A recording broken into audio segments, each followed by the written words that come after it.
Et nous arrivons, chers téléspectateurs, à notre deuxième sujet, le comité ministériel mandaté par le sommet extraordinaire arabo-islamique conjoint sur Gaza avec 23 pays. La Ligue arabe et l'Organisation de la coopération islamique ont exprimé samedi conjointement une ferme condamnation et un rejet catégorique de l'intention d'Israël d'imposer un contrôle militaire total sur Gaza. Alors la déclaration conjointe décrit l'intention israélienne comme une escalade dangereuse et inacceptable, une violation flagrante du droit international et une tentative de consolider l'occupation illégale et d'imposer un fait accompli sur le terrain par la force en violation de la légitimité internationale. Et pour aborder ce sujet, mesdames et messieurs, nous avons le plaisir d'accueillir dans notre studio Dr Kamal Gadalla, qui est professeur à l'université Al-Azhar. Bonjour et bienvenue. Bonjour. Alors premièrement, quand on parle de cette condamnation par trois institutions internationales, la conférence de coopération islamique, également l'organisation de coopération du Golfe et la Ligue arabe, trois grandes institutions arabes qui ont condamné la tentative ou le projet d'occupation de la bande de Gaza par Israël. Comment voyez-vous cette décision? Premièrement, c'est aussi un pas tout à fait positif vers la solution de cette question qui est longtemps en fait a hanté, obsédé le monde et tous les libres personnes à l'échelle mondiale. C'est aussi un message tout à fait direct, efficace, tout à fait significatif aussi à Israël que si Israël, par exemple, pendant les années 1960-70, ou bien les années 50 aussi, c'est-à-dire au début de sa création, il souffrait d'une sorte de boycottage arabe qui l'encerclait à l'époque. Il disait que on est comme par exemple un oasis au milieu d'un grand désert, donc nous sommes presque exclus de la part de tous les Arabes. Donc il cherchait tout le temps, eh bien, cessait de déclarer qu'on veut nous intégrer dans le monde arabe pour constituer en fait une zone tout à fait pacifiste et pacifique. De tels prétendus, en fait, se sont échoués et se sont dénudés, en fait, à la lumière de ce que se passe à Gaza. Maintenant, les Arabes, en fait, ils avaient, donné la main pour la paix dans plusieurs reprises. Donc, par exemple, la dernière chose sur laquelle les Arabes se fondent dans les négociations et les pourparlers, c'était l'initiative lancée par le fou le roi Abdullah ibn Abdelaziz Al Saoud en Arabie Saoudite quand il était encore un prince héritier au temps de Sa Majesté le roi Fahd. Et donc il disait que ce que en fait nous empêche de normaliser les relations bilatérales entre les pays arabes et Israël, c'est la question palestinienne. Si vous cherchez en fait une solution qui pourrait garantir le droit des Palestiniens, donc vous serez tout à fait agréé dans tous les pays arabes, aussi bien pour le gouvernement que pour le peuple.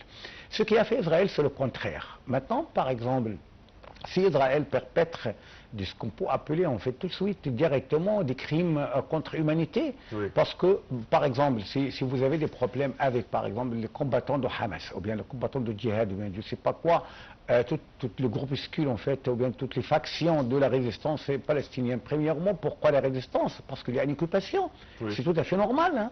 Donc deuxièmement, si vous avez par exemple des problèmes avec les combattants, donc, quels crimes les enfants ont-ils perpétrés? Les femmes, par exemple, les personnes civiles, en fait, qui s'attendaient à des aides humanitaires alors qu'elles étaient bombardées par les avions militaires, les hélicoptères et le drone israélien. Donc, pour quel crime, en fait? Maintenant, Israël s'est dénudé devant tout le monde. Donc, je crois qu'il est temps aussi pour tous les pays arabes et musulmans de dire non à Israël. C'est-à-dire qu'on ne pourrait jamais promouvoir des relations avec Israël à la lumière de ce qui se passe à Gaza.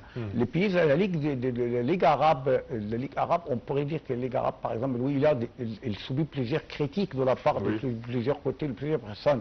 Mais le fait de lancer les critiques à une entité ne veut pas dire, par exemple, que cette entité est inutile. Mais il y a des problèmes. on pourrait lui faire une restauration, c'est-à-dire par exemple activer le rôle en coopération avec tous les pays arabes. Il ne faut pas croire par exemple que son Excellence Monsieur le secrétaire général de la Ligue arabe est là le bâton de Moïse, en fait, un bâton magique pour tout faire. Parce que c'est aussi que les conclusions en fait qu'elle fait, ce sont les conclusions de pourparlers des négociations entre les ministères des Affaires étrangères arabes, donc de tous les pays arabes. Donc il y a une volonté, il faut qu'il soit une volonté communautaire. On ne pourrait jamais par exemple reprocher tout le temps en fait la responsable de la Ligue arabe, alors qu'on laisse passer, par exemple, l'absence de la volonté ferme de la part des pays arabes. Mais maintenant, il est temps, par exemple, de dire que on est tous contre ce qui se passe à Gaza. Soit arabes, soit musulmans, soit, par exemple, des pays de Golfe. Surtout que le pays de Golfe, il était un point puissant et fort pour Israël.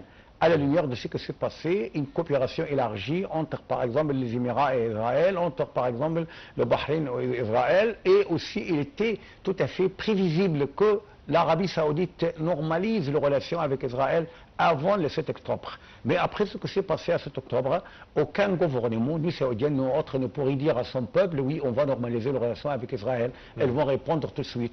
Et c'est quoi Israël? C'est les pays, en fait, qui tuent nos enfants, qui tuent, par exemple, nos femmes, qui, par exemple, imposent la famine, en fait, à tout un peuple, qui cherche, par exemple, à déraciner 3 millions de leur territoire.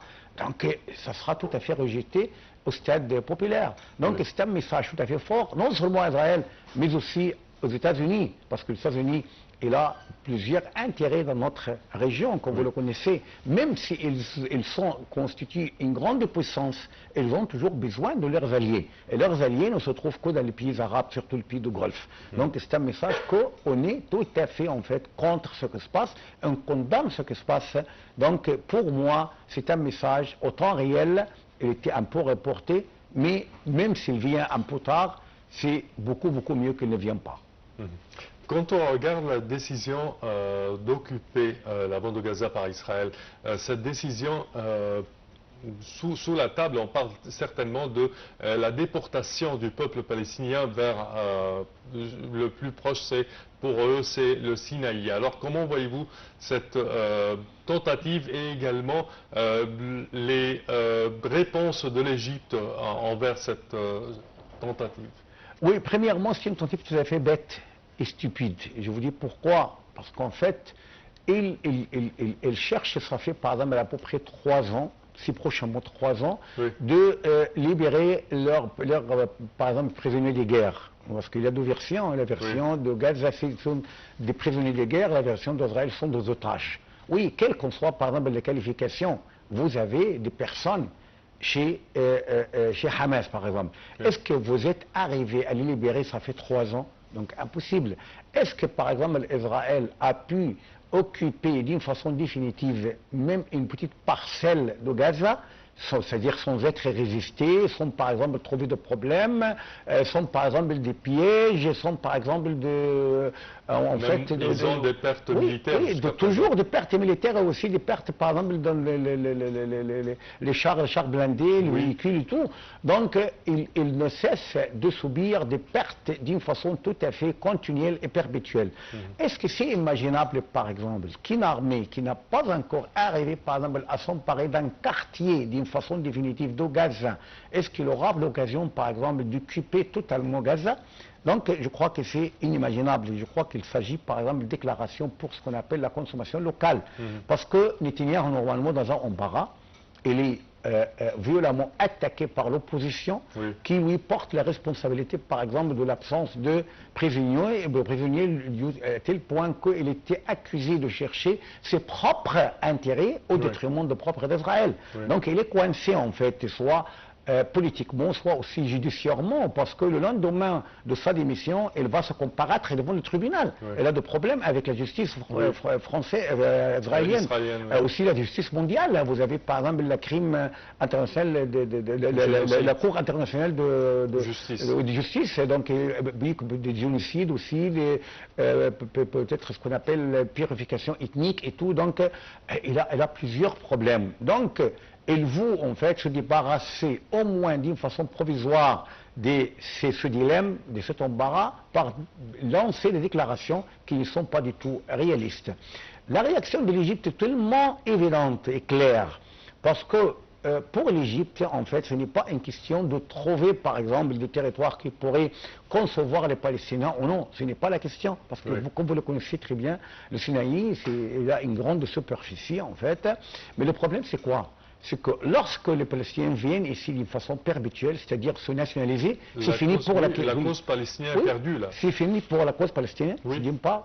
D'autre part, ils ne font pas partie en fait du tissu social de l'Égypte, donc ils seront traités comme quoi, par exemple? On va les prendre pour des Égyptiens ou bien pour des Palestiniens, parce que oui, nous avons nos frères, par exemple, les Soudanais, qui se trouvent en Égypte, 1 million, 5 ou 7 millions, en fait, ça fait longtemps, depuis que j'étais petit, et je crois que vous aussi, on entend dire que l'Égypte, oui, il y a que de Soudanais, en fait, de Soudanais partout, à Giza, au Caire, au Suez, donc dans tous les pays, mais jusqu'à présent, ils font et ils insistent d'être toujours des Soudanais. Les Syriens aussi. Donc, ça sera la même chose avec les Palestiniens. Mais il y a aussi d'autres choses qui sont plus délicates et plus sensibles. Par exemple, ils vont rester ici et leurs territoires seront où?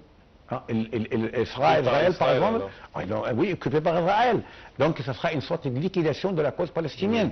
D'autre part, donc, lorsqu'ils viennent, ils ne vont pas en fait oublier leur vengeance avec Israël. Donc ils vont se préparer aussi pour faire des assauts sur Israël. Donc Israël cette fois-ci ne sera pas attaqué de la part de Gaza, mais il sera attaqué officiellement de la part de l'Égypte. Donc n'importe quel gouvernement ne pourrait jamais en fait accepter de se mettre dans cette situation. C'était le même cas au sud du Liban avec le Hezbollah et en Jordanie dans le temps, il y avait également des problèmes. Oui, si vous vous rappelez, par exemple, le Hezbollah maintenant en fait il constitue un État à l'intérieur de l'État libanais. Parce que, ils sont des Libanais normalement. Hein. Les éléments de Hezbollah sont tous des Libanais de souche, d'après l'expression française. Mais le problème, c'est quoi? C'est qu'ils ont opté pour former en fait une milice qui est en fait parallèle à l'armée nationale. Et aussi, par exemple, d'imposer des décisions au gouvernement. Parallèle dans l'État. Oui, un pouvoir parallèle pour voir un pouvoir de coulisses, ou bien pour voir, par exemple, comme les cabinets coulisses, en fait, et leur propre gouvernement qui leur appartient en propre et qui pourrait faire des pressions sur l'État libanais.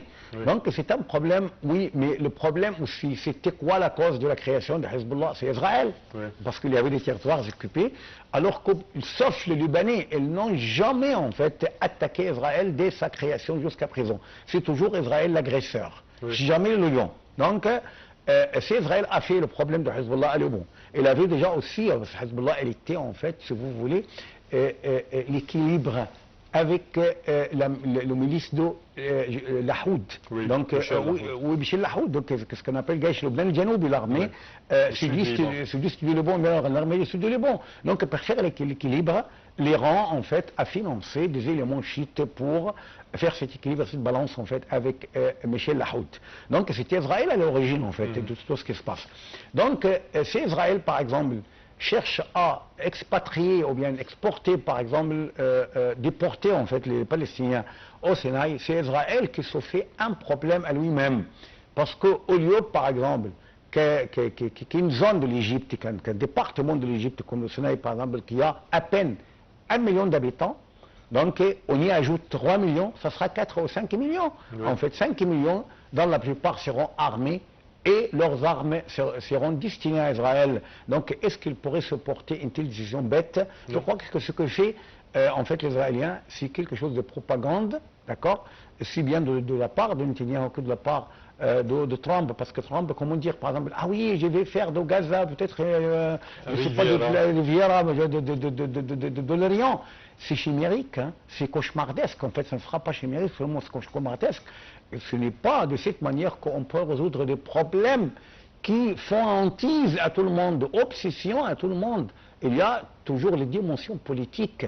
Trump, c'est un commerçant, en fait, homme d'affaires qui cherche le gain, le profit, mais ça ne sera jamais au détriment d'un peuple qui est tout à fait attaché à son sol, attaché à ses territoires, qui pour lui est inalignable, une position inalignable quelle que soit, par exemple, la durée qu'il va supporter, parce que toujours les Palestiniens se mettent en tête, en fait l'expertise et l'expérience de l'Afrique du Sud pendant la partie. Donc ils se disent, il y aura un jour où tout va se dissiper et nous allons récupérer notre liberté, notre indépendance. Oui.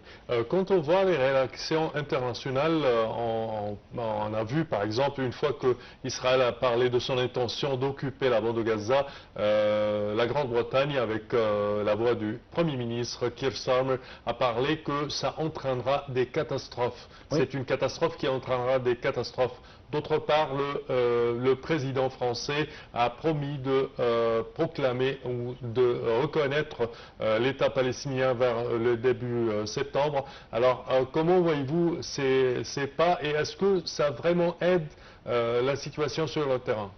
Si on dit toujours que dans le mal, il y a toujours le bien, donc dans le mal des événements qui se passent à Gaza, il y a toujours le bien, parce que c'est la dénudité en fait d'Israël et aussi lever le masque. Oui, donc le démasque d'Israël. C'est Israël qui s'est démasqué devant tout le monde en fait. Maintenant, il y avait toujours des manifestations contre Israël, il y a des protestations populaires contre ce qui se passe en Israël. Oui. Ce n'est pas seulement des manifestations de musulmans dans l'Occident, parce qu'on pourrait dire que oui, ils sont mais même aussi de la part des acteurs, des actrices, des chanteurs, des chanteuses, des joueurs de football, et tout. Donc tout le monde maintenant il est contre ce que perpètre Israël. Oui. Donc, oui, la Grande-Bretagne, le responsable britannique, il a fait le minimum de sa responsabilité. Parce qu'à l'origine de la cause de la Palestine, c'était l'Angleterre qui avait donné le recours à l'immigration juive en Palestine, et il a aggravé le problème lorsque là, par exemple, empêché l'armée égyptienne et toutes les armées arabes de s'armer, c'est-à-dire de trouver les armes, l'organisation, de développer leurs armées. Donc ils ont subi aussi, premièrement ils ont remporté la victoire, puis après le trêve, elle était trahie par l'Angleterre. Donc c'est une longue histoire de conspiration contre la Palestine. Donc c'est le minimum pour faire une sorte d'expiation, kafara, de ce qu'ils ont fait. Mais pour la France a déclaré il y a presque un ou 2 mois qu'elle va reconnaître tout de suite l'État palestinien une fois il sera annoncé. Et cela a été aussi affirmé dans la rencontre qui a réuni en fait l'ambassadeur français avec le grand imam de l'Azhar. Oui. Donc il a salué la situation de la France vis-à-vis de la question palestinienne. Mais il faut connaître aussi quelque chose. Il y a aussi de groupuscules de pression juive en France, parce qu'il y a un grand rabbin qui a menacé le président. Oui, préparer son cercueil. Oui. Donc il va dire qu'il sera assassiné. Donc c'est une sorte de criminalité en fait. C'est une mentalité criminelle. Hein. Soit par exemple on prend tout, soit par la force, soit par n'importe quelle autre voie, soit les autres sont fautifs. Donc les Juifs ne se déclarent jamais fautifs. Les responsables israéliens, même s'ils changent de stratégie, mais le problème c'est quoi? C'est le gouvernement, le cabinet de Netanyahu, c'est le plus rigoriste et le plus en fait extrémiste dans toute l'histoire d'Israël, et malheureusement son mandat au pouvoir se prolonge de plus en plus. Mais en fait, les situations, on pourrait construire sur la situation des grandes puissances mondiales. Vous avez la Grande-Bretagne, vous avez la France, vous avez la Russie. Je crois qu'il pourrait aussi voter en fait pour la création de l'État. La Chine, elle a plusieurs rapports avec le monde arabe. Je crois qu'il pourrait aussi s'incliner vers notre attitude. Reste quoi? Reste les États-Unis, qui sera en fait mis dans une situation critique, soit par exemple déplaire aux Arabes, même s'ils peuvent avoir aussi des intérêts et réaliser des achèvements dans le monde arabe, mais il sera toujours détesté par le peuple, et c'est l'essentiel, d'accord, qu'ils peuvent faire en fait propre initiative, un boycottage contre le produit américain, comme ce qui se passe actuellement en fait pour plusieurs produits. Hein. Donc, je crois que les États-Unis, en fait, c'est un pays institutionnel, qui a des institutions, des instances qui ne vont jamais en fait sacrifier l'amitié avec le monde arabe pour plaire à Israël, ou bien pour retarder un peu, reporter un peu une décision qui sera mondiale malgré bon gré.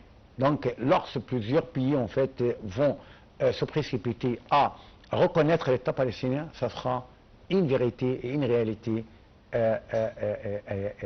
innégligeable, une réalité en fait fait accompli. Je crois que les États-Unis ne trouveront que se mettre au fait accompli. Oui. Quand on regarde également le reste de la région, on trouve qu'Israël a attaqué plusieurs pays même, à savoir l'Iran, le Yémen, la Syrie, l'Irak, le Liban, le sud du Liban, et même en profondeur dans le Liban. Chaque semaine, on voit au moins 2 ou 3 attaques israéliennes. Alors, est-ce qu'il y a eu un moyen pour rendre Israël, je dirais, plus respectueuse des décisions internationales, de l'intégrité territoriale des pays? Le problème, c'est qu'à chaque fois qu'il y aura, par exemple, une décision de condamner Israël, donc c'est les États-Unis toujours qui fait l'appui, qui est derrière. Oui, c'est pourquoi moi, personnellement, je ne considère pas les États-Unis comme un médiateur neutre. Oui. Donc tout à fait en fait partial pour les États-Unis, et même aussi le gouvernement égyptien l'ont déclaré, le président Moubarak l'a dit, le président Sisi l'a dit, donc il l'a dit de façon implicite par exemple, c'est-à-dire qu'on n'a rien en fait à faire avec le soutien américain illimité en fait d'Israël, donc il l'a déclaré, même par exemple des chefs militaires en Égypte, ils ont dit il faut connaître en fait que lorsqu'on se trouve en guerre contre Israël, ça ne sera pas seulement contre Israël, mais contre les États-Unis avant tout. D'accord. Mais moi, personnellement, je crois que la résistance, c'est la solution. Pourquoi? Parce que je crois que nous n'avons qu'une minute à présent, le temps presse, si vous pouvez résumer. 2 minutes seulement, d'accord. Donc, je crois qu'Israël, en fait, a une double vision, en fait, de ce qui se passe. Premièrement, soit, par exemple, terrifier le peuple arabe, démoraliser les citoyens arabes pour qu'ils perdent l'espoir à résister. C'est-à-dire qu'on pourrait en fait frapper n'importe où. Deuxièmement, soit par exemple qu'elle cherche le plus dangereux, une troisième guerre mondiale. Une troisième guerre mondiale en fait, parce qu'il avait l'habitude de gagner après les guerres mondiales. Oui. Notre temps arrive à vous, Dr Kamal Gadallah. Je tiens à vous remercier énormément de vos explications. Merci à vous. Je répète que vous êtes professeur à l'Université de l'Azhar. Chers téléspectateurs, c'est ainsi que prend fin notre édition d'aujourd'hui de Bonjour l'Égypte. Je vous remercie de votre attention et je vous donne rendez-vous demain à la même heure pour une nouvelle édition. Au revoir.